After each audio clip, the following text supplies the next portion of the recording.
Warren Buffett needs little introduction. He's the godfather of modern-day investing. For nearly 50 years, Buffett has run Berkshire Hathaway, which owns over 60 companies like Geico and Dairy Queen, plus minority stakes in Apple, Coca-Cola, and many others. His $82.5 billion fortune makes him the third richest person in the world, and he's vowed to give nearly all of it away. The Oracle of Omaha is here to talk about what shaped his investment strategy and how to master today's market.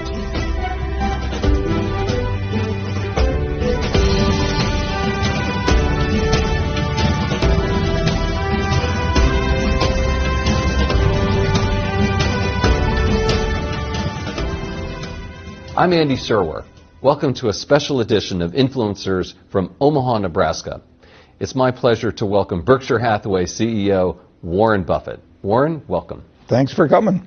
So let's start off and talk about the economy a little bit. And obviously, we've been on a good long run here. A very long run. And yet, does that surprise you? And what would be the signs that you would look for to see that things were winding down?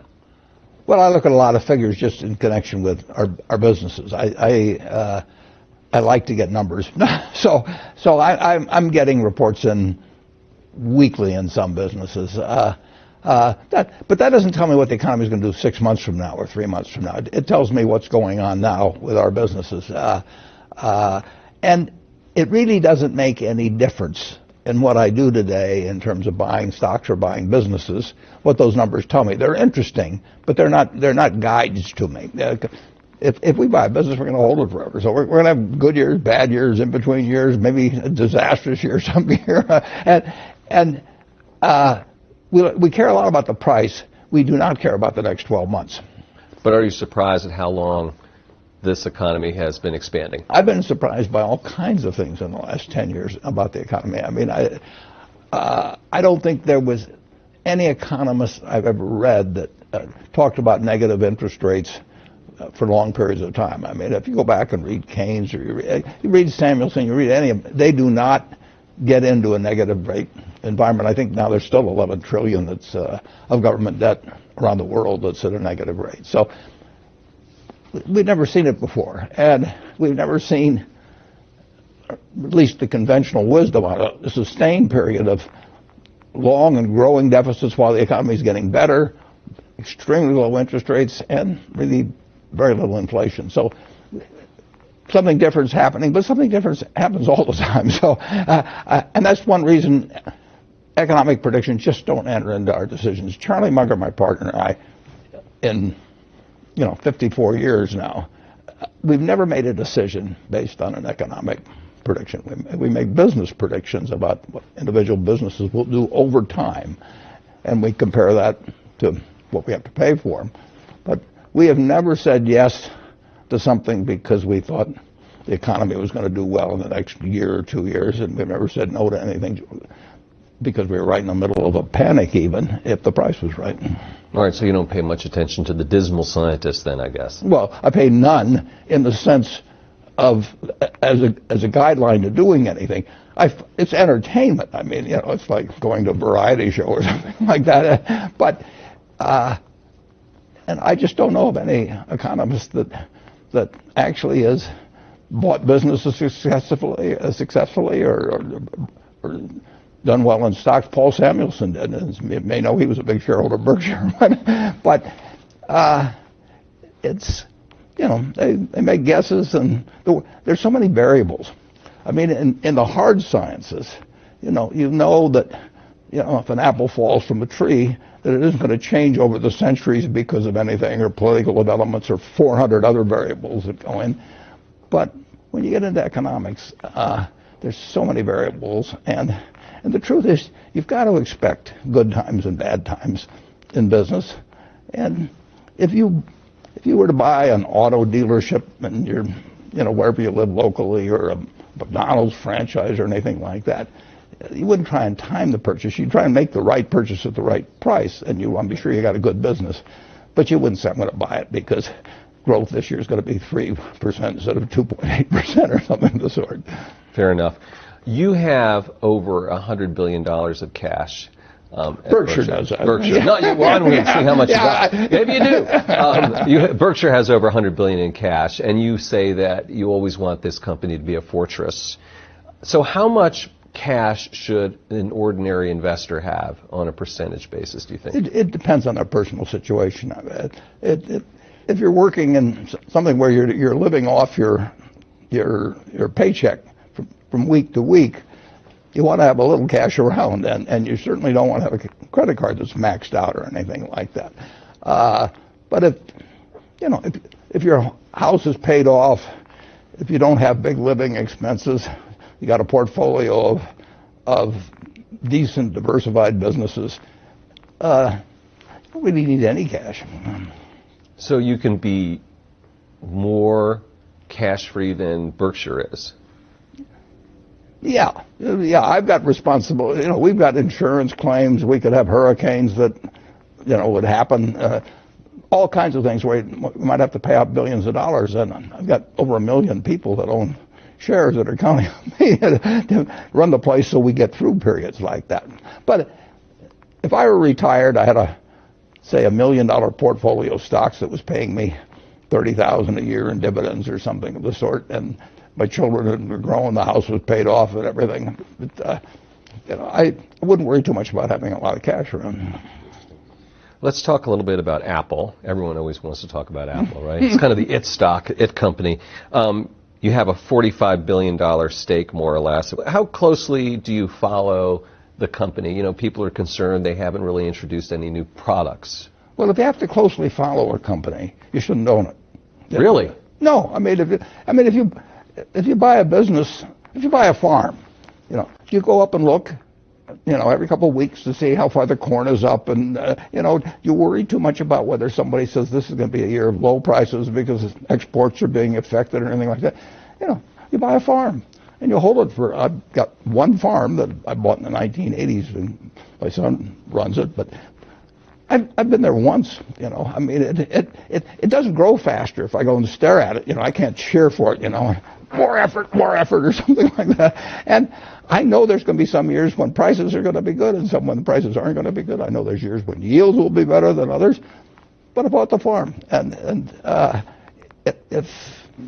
it just doesn't. I don't care about economic predictions on it or anything of the sort. I do care that over the years it's well tended to, and in terms of rotating crops, and I hope yields get better, which they generally have. In fact, that farm 100 years ago would have probably produced 30 bushels, maybe 35 bushels of corn per acre, and now in a good year, it'd be 200. We've really made progress in this country. That's one reason commodity prices, if you go back a couple hundred years, they've moved so little, is because we've just gotten better and better at whether it's cotton or whether it's corn or soybeans or all kinds of things. And you and I have benefited from that. And so Apple is kind of like a farm. Well, it's a long-term investment, and if you own the best auto dealership in town, the best brand, and you had somebody good running it, you wouldn't drop by every day and say, how many people have come in today, or I think interest rates are going up a little, maybe it'll slow down our sales or anything. No, you buy it knowing there's 365 days a year, and you're going to own it for 20 years, so that's 7,300 days, and things are going to be different from day to day and year to year. You shouldn't buy it if the day-to-day stuff is important. Let's switch over to talk about buybacks, which is another hot topic these days. And you did a fair amount. If you look in the annual report, you can see that between December 13th and 24th, it looks like you guys bought back about $233 million worth of Berkshire, which was right near that particular stock market bottom. How did you know that? Or what was going through your mind? If I knew it, I'd have bought a lot more than 200. No, that's not a big purchase for us, actually. And now we will buy Berkshire when we have lots of excess cash. All the needs of the business are taken care of. We spent $14 billion on property, plant, and equipment last year, way more than depreciation. So we take care of the needs of the business. Then we have excess cash, and if we we'd love to do is find other businesses to buy. But if I think the stock, and my partner Charlie Munger think the stock is selling below intrinsic business value, we will buy in stock. So it obviously was at that point. Well, we thought so. Yeah. But what's really intriguing is when it goes down a lot. I mean, when you're buying dollar bills for 60 or 70 cents, which periodically you get a chance to do in stocks, then assuming you've got the cash, you don't want to ever get so that some surprise could really take you out in some way. But if we've got excess cash, we'll buy it as fast as we can. But at that point, it would be more like a 2009 rather than just December of this past year. Yeah, exactly. Right. But it's, if you and I own a McDonald's franchise together and it's worth $1 million and you own 50% of it and you come to me and you say, I'll sell out for $400,000, I'll buy you out. If you want to buy mine, I'd be wary of that, but for just that reason. You should be, yeah. But if you want $600,000, I'll just say, come back tomorrow.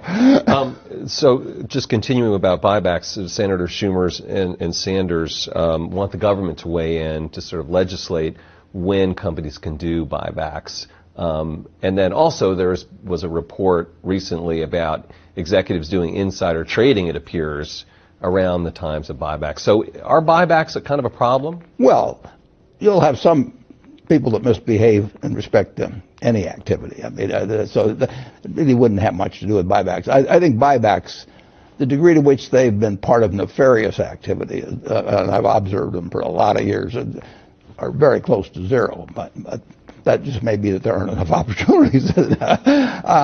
But that article did not. I didn't follow the conclusion on it. I mean, you're distributing money to shareholders. Essentially, you can do it by dividends, and presumably American business should distribute money to its owners occasionally.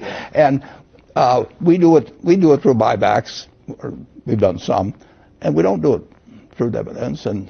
But most companies do it through having a dividend policy. And then if they have money beyond the needs of the business, then I think if their stock is underpriced, then it makes nothing but sense.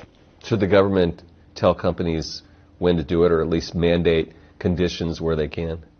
Well, they do restrict you a little in terms of if you're some general rule of the SEC, if you're having some kind of this isn't quite the right word, but manipulative activity or anything like that in the stock. But no, I don't think the government should decide your dividend policy.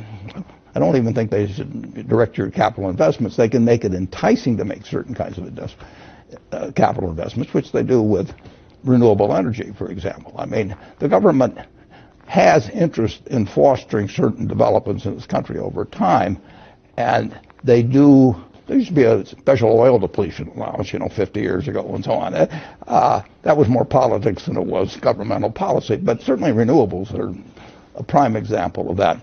But the idea of directing whether you are entitled to return cash to shareholders and the manner in which you do it, I don't think really makes a lot of sense.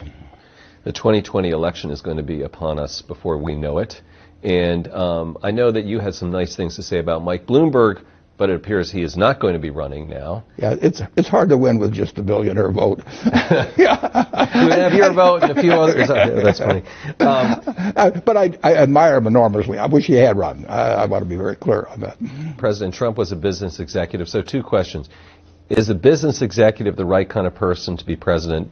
And what characteristics do you look for a president that you would support? Well, I think a business executive can be the right person, but I don't think that because they're a business executive that you give them extra points. And number one, I want a president that wakes up every morning and realizes that the greatest threat to a country which has got all kinds of things going for it are weapons of mass destruction, and that we live in a world where people, organizations, and occasionally countries could have people that would like to wipe out a large percentage of the American people, or maybe other countries as well, and that you now have capabilities, which I always thought until recently I classified as nuclear, chemical, and biological, but I think you have to add cyber now. If you have some evil genius someplace that for crazy reasons,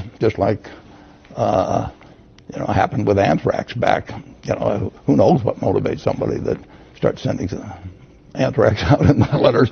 And if you have somebody that thinks that it'd be great to send a false alarm to the Soviet or to the Russians and to the U.S. that the other side was launching or something of the sort, it's a very, very dangerous world. It's a wonderful world, but it has dangers now that started in August of 1945, and when Einstein said, this changes everything in the world except how men think. So I want a president that has that same filter, that all of these other things are important, but protecting the country and reducing the chance of successful use of weapons of mass destruction against us is the number one job. And I think most of the presidents, I've talked to a couple of them about it over the years, and I really think that they do realize that they may get lost in the events of every day as they go along.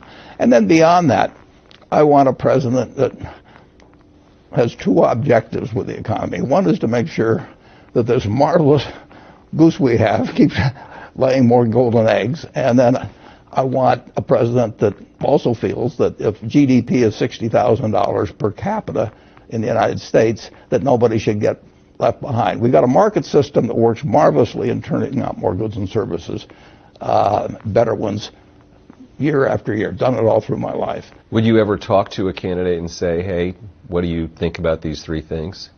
Well, they'll tell me what I want to hear. So I want to hear what they tell people who disagree with them on the subject. I always like to ask a candidate, they usually finesse me some way or another, but I say, what are you for that the majority of your followers are against? I know you really believe in that, and that's really the test, but I'm not sure that, except under some kind of sodium pentothal or something, you're going to get a great answer to that question. That's great, but that's the question you ask the presidential candidates or presidents that you would speak to. If I really want to get, and that's why Bernie Sanders was so successful. I mean, 90% of the people who voted for Bernie Sanders had probably not heard of him 2 years earlier, but they felt they knew exactly what he would do.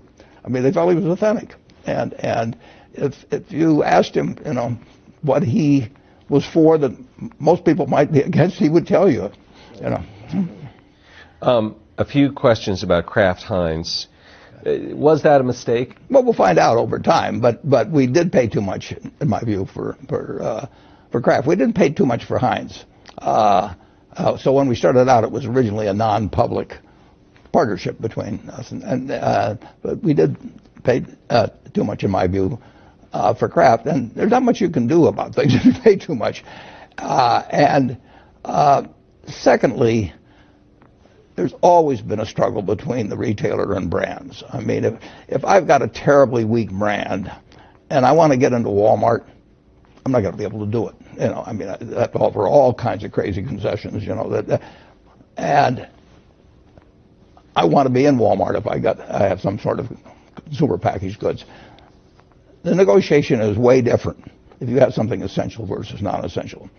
10 years ago, Costco tried to get rid of Coca-Cola.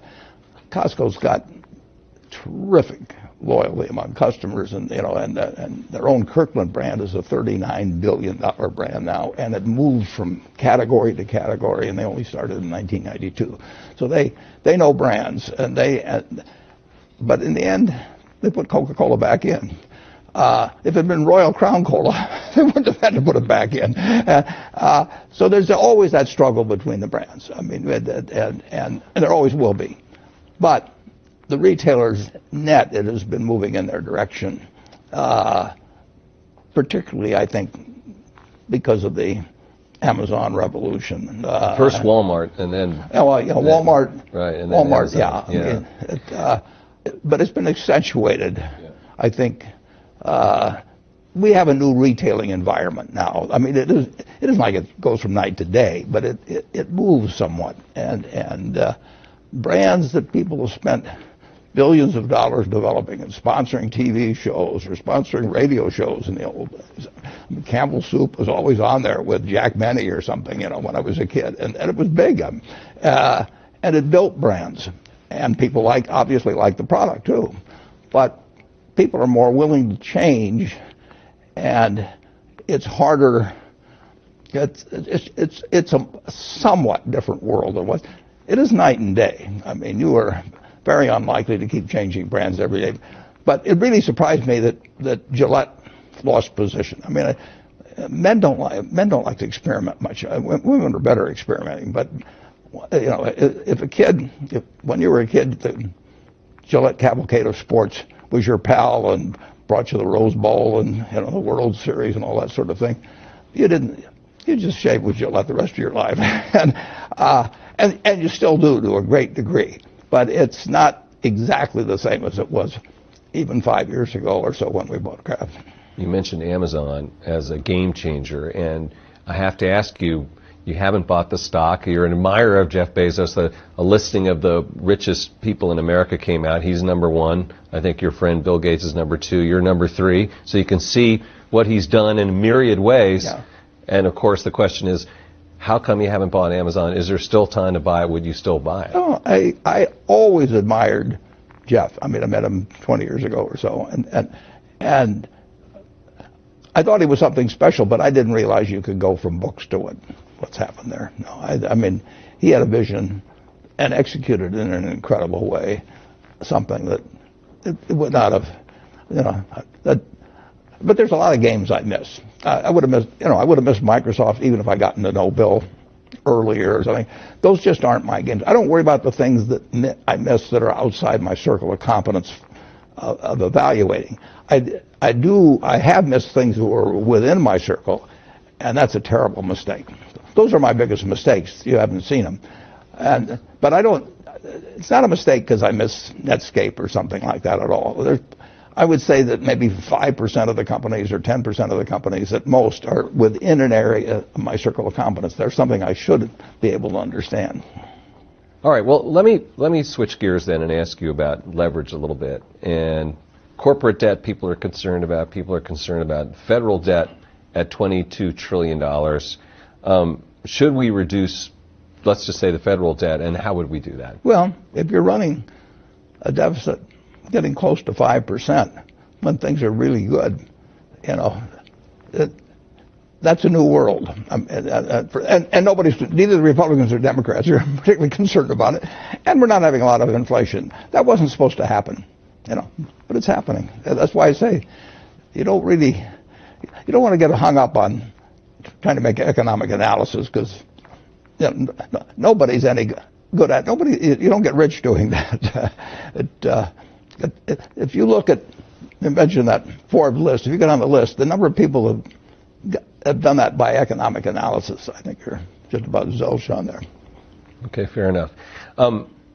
Income inequality, wealth inequality, you've talked about the earned income tax credit. Is there more to it than that? Should we adjust tax policy? It seems to be going the other way right now. Well, it is going the other way, but I think the earned income tax credit is the best way to put money in the pockets of people that don't fit well into the market system, but that are perfectly decent citizens and that have made a good bit of the success somebody like I've had with Berkshire or something possible. It wouldn't have happened without the America we have. And if you go back 200 years and we're all working on, 80% of us are working on farms. The person that's the best at that, working on that farm, whatever it may be, is worth maybe twice the ones that's the worst. You know, I mean, that's the difference between super talent and no talent in the farm economy, picking cotton or whatever it may be.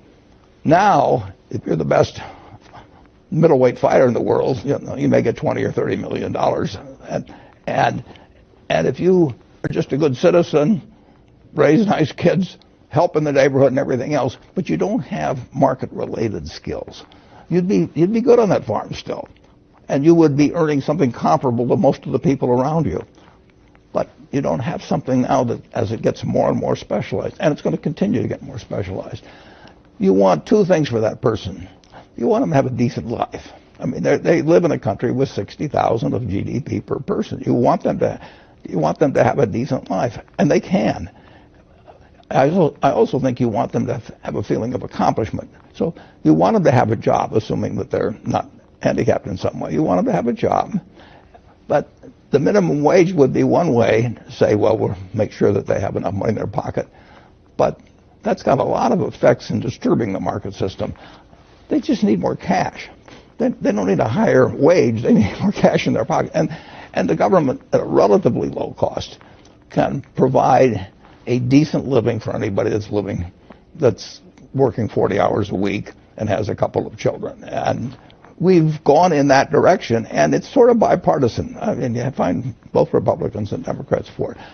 I think it would be better not to have one annual payment, that they get it monthly. And I think there's various things you could do, but you want them to feel part of the system, and you want to have them get as more and more of these golden eggs are laid. You want them to get a little more of their share. I mean, if we don't do that and the Democrats win, it's possible we get, big taxes on wealthy people, free college for all, and those are bigger plans. You want more money in the pockets of everybody that's willing to work or is unable to work. And we can do it. A rich family would do that. If I had 6 or 7 kids and I had some business I wanted to pass on, you'd pick the most able person to run it because that's the market system to do that. But you'd make sure that all 7 of the family participated. You'd give more to the one that you might give more to the one that kept producing the golden eggs. You would, but you wouldn't just say to the one at the lowest end, who might be the best kid of all in most respects. He's the one that shares with everybody and does all kinds of things. And you wouldn't say to that him or her that too bad, but that's just the way the market system works. That, go have your spouse get a job and look for housing someplace. Right. Why don't we do an update about the healthcare initiative, which now the company has a name. Yeah, Haven. Was that your idea? No. Sometimes I didn't worry about a name. We could have gone on as a no-name operation for 10 years, as far as I'm concerned. No, that is. We got a wonderful partnership in the sense that it's large and has reasonable market muscle with more than 1 million employees among the 3 of us. We've got 3 CEOs that can make things get done in organizations that are so big that normally they would get very bureaucratic. If you tried to do this with many big companies, you'd have legal weighing in and public relations weighing in. We don't have any of that stuff. They may have them in certain areas, but I don't have to. But Jamie isn't going to worry about doing that sort of thing, and neither is Jeff. So we've got a unity of commitment and an ability to execute on the commitment. The only problem is you've got a $3.4 trillion industry, which is as much as the federal government raises every year. That basically feels pretty good about the system. As we went around talking to people to find a leader for the group, for example, everybody says, the system, it turns out very good medicine, but you can't go from 5% of GDP to 18, without really making you less competitive, among other things in the world. So everybody thought the system needed some adjustment, just not their part of the system, and that's very human. I'd do the same thing, I'm sure, if I was in the same place. So there's an enormous resistance to change, while a similar acknowledgement that change will be needed. And of course, if the private sector doesn't supply that over a period of time, people will say then, we give up, we got to turn this over to government, which will probably be even worse. How often do you talk to Jamie and Jeff about it? I know Todd Combs, I think, is your point person. Todd really does all the work at our budget. If this works, give Todd 100% of the credit from the Berkshire standpoint. Does Haven have to buy companies to gain expertise? And what do you? No, I don't. What is the plan? I mean, how do you? The plan is to support a very, very, very good thinker on this subject is a practicing physician and who commands the respect of the medical community to, in effect, figure out some way so that we can deliver even better care and have people feel better about their care, too. I mean, they have to perceive that they're receiving better care over time. And and stop the march upward of cost relative to the country's output. We've got this incredible economic machine, but we shouldn't be spending 18% when other countries are doing something pretty comparable in terms of doctors per capita, hospital beds per capita, and all that. The very top stuff in medicine, I think, is very much concentrated in this country, and that's great. I want us to be the leader, but I think we're paying a price. If we're paying 7 extra points of GDP, that's $1.4 trillion a year. Is the administration focusing on drug prices, is that sort of a rabbit hole? Is that missing the bigger picture? I mean, they're trying, and Congress generally. I mean, if you talk to the average congressman, they regard it as a problem, and they see specific instances, of drug prices or something like that. But it's a big problem to change. I mean, the trouble is it intersects in so many ways, and that's why we've got Gawande heading it, and we've got 3 big-sized organizations backing him. We're not trying to do it to make money. I mean, that is not a goal that we end up with some business that we make money off of. And will he be talking to health insurers, for instance?